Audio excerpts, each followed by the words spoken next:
Students, in this video, we are going to discuss about the various mathematical relationships between the electrical quantities. In the last video, I discussed about current density, conductance, conductivity. Let's have a very brief recall of all of them. So current density was current flowing per unit area. Current density is a point function, right? So basically what happens when the current is flowing, then at a particular point, what is the current density? We are interested to know that. And that's equal to current per unit area. Similarly, we have conductance thereafter. Conductance is the reciprocal of resistance. Like it is exactly the inverse of resistance. Resistance means the hindrance, the obstruction in the flow of current. And conductance means the ease with which the current is flowing. So conductance equals to 1 upon R. Okay. Then we have conductivity. Conductivity is the reciprocal of resistivity, which is represented by rho. I told you people that resistivity is nothing but resistance only, but the resistance of that material whose 1 meter length has been taken and 1 meter square area has been taken. So anyhow, these are the three quantities that we had studied. Okay, now I'm going to establish the mathematical relationships amongst all of them. So the conductivity is equals to 1 upon rho, right? So we'll discuss more about it. We know that drift velocity is given by E tau by m. This is the very starting and basic relationship from which we begin all our derivations, right? So drift velocity is equals to E tau by m, where capital E stands for electric field, tau stands for torque, okay? And we know that current equals to NEVD, which is the relationship between current and drift velocity. So what am I going to do? I am going to put the value of drift velocity in this relation. And when I'll do that, it will become I equals to NEA as it is. In place of VD, I have E tau by M, right? And then I know that electric field is potential difference per unit length. You might have studied E is equals to minus dV by dr. So same way, electric field is potential difference per unit length. So what am I going to do now? I am going to establish a relation between V and I. I'm going to separate out all the components and put them in a bracket so that I can clearly see current and potential difference. Okay, so keeping V here as it is and taking this stuff to the other side, it becomes this. So now can you compare this relationship with V is equals to IR, V here, V here. Okay, I and I. So this stuff is taking the place of R. So this is nothing but resistance R only. So resistance equals to this. Fine. And after that, since resistance equals to this, so what am I going to do? I am going to separate L by A and I am going to keep the other stuff as it is in the bracket. Fine, I have done that. Now I know that resistance equals to rho L by A, R here, L by A here. This stuff is taking the place of rho.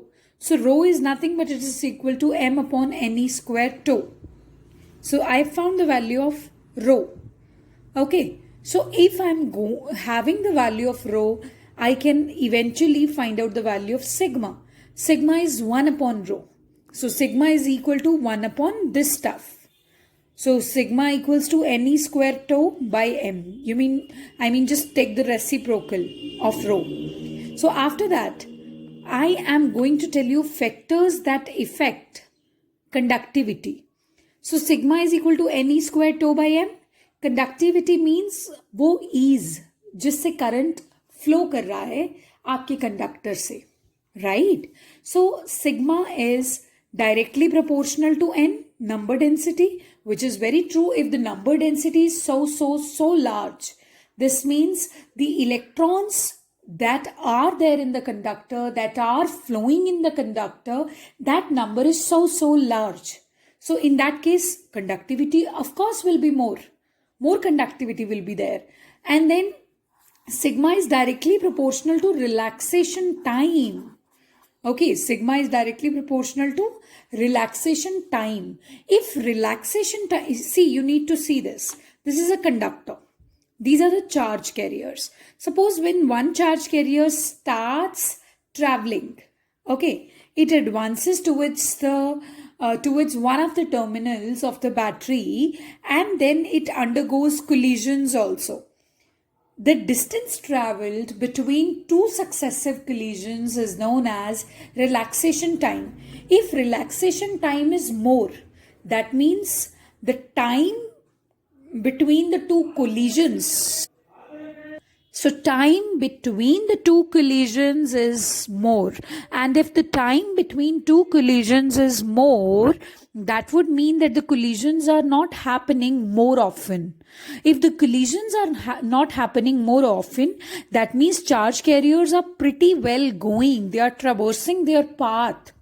Okay, and when they are doing that, that would mean that they are easily going, which means the conductivity is more. Very simple.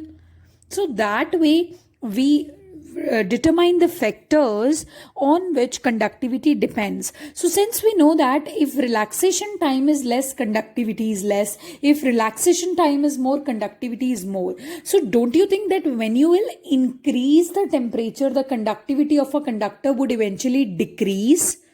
I'll explain you how. Suppose you have increased the temperature, right? So when you have increased the temperature, what is going to happen? The lattice will start vibrating at such a higher frequency. And when that will happen, all the atoms will start vibrating.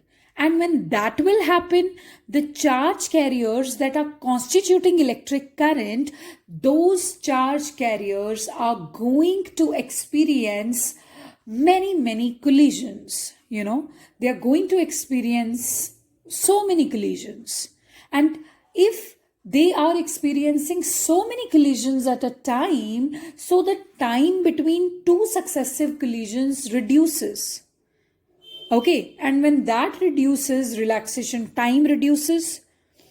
And when that happens, what is going to happen? The kinetic energy of the charge carriers will eventually slow down and they will not be easily conducting, You get it? They'll not be easily conducting. And that's how the conductivity decreases. So that's why I was saying you that when the temperature increases for a conductor, see, I'm emphasizing for a conductor because the temperature dependence is not the same for semiconductor, for the insulator or anything. Okay, we are here talking about a conductor. कि भाई conductor में ऐसा होता है when temperature increases, the conductivity decreases, and that I have explained how that happens. Now we are going to find out the relationships between all these quantities. Just give me a second. Here we go. So relationship between J, sigma and E. J, current density, sigma, conductivity, E, electric field. I know that current is equal to NEA/VD, right? And VD is equal to EE tau by M. Okay, and then I am going to transfer this A to the other side. I by A equals to this stuff. Okay, and then I'm going to separate out E and keep the other stuff in the bracket so that I can clearly see the quantities whose, mathematical relationship is desired right now. So anyway, I by A equals to current density J, and this E remains as it is. And this is Ne squared tau by m. And this is equal to sigma. Okay, just have a look here. I explained you here that sigma comes Ne squared tau by m. Because eventually you derived that rho is this. And when you will take the reciprocal of it, it will give you sigma, which is Ne squared tau by m. So this stuff is sigma. So J is equals to sigma E. This is nothing but Ohm's law, rather microscopic form of Ohm's law. But we know that current density is a vector quantity whose direction is the direction of motion of positive charges, right? And then we have E. Electric field is also a vector quantity and its direction is from positive plate towards the negative plate, right? So J vector equals to sigma E vector, and this is nothing but vector form of Ohm's law. So this is the first relationship we have derived. Next is between the resistivity and mobility. Mobility, you remember mobility? I explained it to you very well after explaining drift velocity. I told you people that whenever a conductor is present and it is not connected with a battery, so that means you have not applied any potential difference, and when potential difference is not applied, all the motion that the charge carriers will be having would just be a thermal motion because of the thermal effects. And because of that thermal motion, the average thermal velocity would be zero because the motions would be so random. Okay, so but when you will connect that to a battery, then the electrons will eventually move in a particular direction, and when that will happen, the velocity acquired by the charge carriers will be known as drift velocity. And the drift velocity per unit electric field, आपने कितना electric field apply किया और उसके in turn में आपको कितना drift velocity मिला, that is mobility. Okay, so mobility is V by E and rho is resistivity. It's our own term, very familiar term. R is equal to rho L by A. Okay, so we know that I is equal to NeVd and Vd is equal to mu into E. You can calculate it from here. Vd is equal to mu into E. Put it here.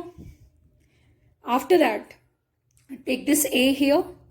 This will I by A will become J, current density, Ne mu E, and current density is equal to sigma E. So current density is equal to sigma E. So J here, E here, E here. So sigma is actually, this is replaced by this stuff. So sigma is equals to Ne mu. So sigma is equals to Ne mu. But sigma is conductivity, and conductivity is the reciprocal of resistivity. So it is 1 by rho. So 1 by rho equals to Ne mu. And take the reciprocals, eventually you are going to have rho equals to 1 upon Ne mu. So this is the relationship between resistivity and mobility, that they both are inversely proportional to each other. And you know what? This was expected. Mobility means what is the drift velocity you are acquiring when electric field is applied. Okay. So per unit electric field, what is the drift velocity? और अगर drift velocity बहुत ज़्यादा है, so the charge flowing per second will be more, which means current will be more. If current is more, how could the resistivity be more? Resistivity means hindrance to the path of current, isn't it? So of course they both are inversely proportional to each other. We knew it logically, but we have to prove it mathematically also. So this is the way we prove it. So my question to you is, prove that the resistivity is inversely proportional to mobility. Okay, so prove it. So this is the way you are going to prove. And one last question to you, okay, for you to solve is, find the conductance of a conductor whose resistance is 3 milliohms. Resistance I am giving you 3 milliohms. Find the conductance and please apply the units also. Fine.